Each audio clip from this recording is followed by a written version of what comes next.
নব রবি বাসর ক্লাব দেখতে পেয়েছিস? ভালো লাগছে আমাকে দেখতে।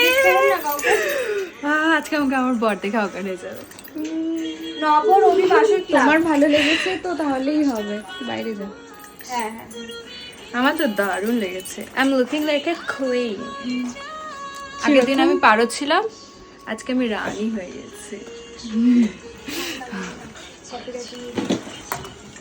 আর কিছু লাগবে না তো নেওয়া এখানে? কি এক্সপ্রেশন দিলে তুমি ফার্স্ট টাইম যখন তোমাকে দেখালাম। ওটা ক্যাপচার করা উচিত ছিল, ওটা আমি ন্যাচারাল নিজেই ভয় পেয়ে গেছি, আমি চমকে আমি গেছি। নিজেকে দেখে অবাক হয়ে গেছি। আমি খুশিতে আমার শরীর খারাপ ঠিক হয়ে গেছে। সিরিয়াসলি আমি আজকে ওকে রেডি করেছি, এত শরীর খারাপ, পুরো ওয়ারেস খেয়ে খেয়ে মানে মাথা ঘুরছে, পারছে না, সাইডে এখনো আছে। পারছে না। আমি টেনশনে পড়ে গেছি, আমি কি করে রেডি করব।